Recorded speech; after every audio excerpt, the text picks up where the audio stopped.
اعوذ باللہ من الشیطان الرجیم بسم اللہ الرحمن الرحیم سورہ نساء آیت نمبر 25 وَمَن لَّمْ يَسْتَطِعْ مِنكُمْ طَوْلًا أَن يَنكِحَ الْمُحْصَنَاتِ الْمُؤْمِنَاتِ فَمِمَّا مَلَكَتْ أَيْمَانُكُم مِّن فَتَيَاتِكُمُ الْمُؤْمِنَاتِ وَمَن لَّمْ اور من جو لم نہیں یستطع استطاعت رکھتا منکم تم میں سے طولاً مقدور بھر ینکح نکاح کرے المحسنات بیویوں سے مومنات مومن مسلمان خواتین سے مسلمان بیویوں سے نکاح کرے اس کی قدرت اگر نہیں رکھتا ہے فمما ملکت بس من سے ما جو ملکت مالک ہو گئے ایمان ہاتھکم تمہارے یعنی باندیاں من فتیاتکم المؤمنات من سے فتیات کنیزیں کم تمہاری المؤمنات مومن مسلمان مومن باندیوں میں سے واللہ عالم اور اللہ عالم خوب جانتا ہے بی ایمانکم بے سے ایمان کم تمہارے ایمان سے یعنی ایمان کو اللہ خوب واقف ہے تمہارے ایمان سے بعضکم من بعضکم تمہارے من سے بعض میں سے ہے تمہارے بعض میں سے یعنی تم ایک دوسرے میں سے ہو فانکحوہن بإذن اہلہن پس انکحو تم نکاح کرو ہن ان سے بے سے اذن حکم اہل مالک ہن ان کے مالکوں کی اجازت سے ان سے نکاح کرو فآتوہن پس آتو دو ہن ان کو اجور مہر ہن ان کا مہر ان کو دو بالمعروف دستور کے مطابق یہ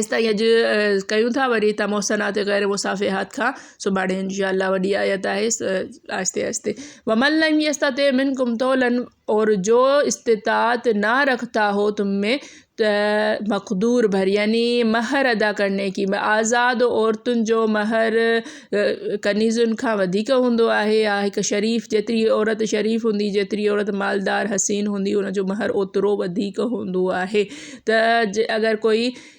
نکاح کرن کھاں پہریاں یا نکاح کرن مل مہر جی مقدور نتھو رکھے مقدور بھر مہر یعنی جو مہر رائج ہے ان جی استطاعت نتھو رکھے تا وَمَن لَّمْ يَسْتَطِعْ مِنكُمْ طَوْلًا اگر اور جو نہیں استطاعت رکھتا تم میں سے مقدور بھر ینکح کے نکاح کر لے المحسنات المؤمنات مومن بیویوں سے فَمِمَّا مَلَكَتْ أَيْمَانُكُمْ پس اس میں سے جو تمہارے ہاتھ مالک ہو گئے یعنی جو باندیاں ہیں لونڈیاں ہیں من فتیاتکم المؤمنات من سے فتیات کنیزیں کم تمہاری المؤمنات تو تمہاری مومن کنیزیں اگر آزاد عورت سا نکاح کرن جتری استطاعت نہ ہے تو پوء اجازت ڈنی تھی ونے تو جے کنیزوں آہن مومن کنیزوں آہن انہن سا نکاح کیو ونے واللہ عالم اور اللہ خوب جانتا ہے بھی ایمانکم تمہارے ایمان کو بعدکم من بعد تم ایک دوسرے سے ہو فانکحوہن پس تم نکاح کرو ان سے بإذن اہلہن ان کے مالکوں کی اجازت سے جن جی کنیز ہوندی ان جے مالک اجازت ڈیندو تو بندو ان سا نکاح کرے سگھنو یعنی مختلف ॿियनि جूं کنیزوں ہوندیوں ان سا کوئی نکاح کرن چاہے تو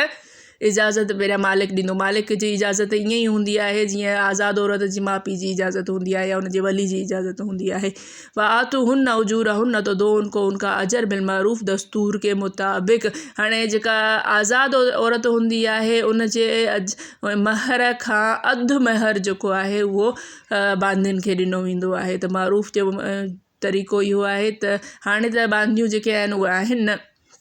जॾहिं हूंदियूं त इहो हुकुम हुयो मुहसनात गैर मुसाफ़िहात हितां खां इंशाअल्लाह सुभाणे कंदासीं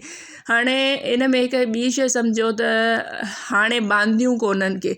त ईअं चयो वेंदो त हिकु शरीफ़ इंसान जेतिरो इंसान जेको आहे पाण दीनदार हुजे जेतिरो इंसान पाण शरीफ़ हुजे जेतिरो मालदार हुजे त कोशिशि करणु खपे त सुठे खां सुठी सुठी औरत सां शादी कई वञे पढ़ियल लिखियल दीनदार हसीन कोई बि मतिलबु शादी जे मामले में हदीस आहे त 3 शयूं ॾिठियूं वञनि हिकिड़ो हुस्न हिकिड़ो दीन ऐं हिकु माल इहे 3 वजूहात आहिनि कंहिं बि आज़ाद औरत सां शादी करण जे लाइ हसीन हूंदी पोइ बि उनजो महर वधीक हूंदो दीनदार हूंदी त उनजो रुतबो वधीक हूंदो ऐं मालदार हूंदी उन टिनी लिहाज़नि सां उनजो महर बि वधीक थींदो हाणे जेको महर नथो करे सघे त पोइ उन खां पोइ आहे त हा पोइ तव्हां हल्के दर्जे जी औरत सां शादी कयो हाणे त कनीज़ूं न आहिनि त पोइ उन खां पोइ ॿी तरजीह आहे त तव्हां कंहिं छा चइजे त अणपढ़ियल सां करे छॾियो या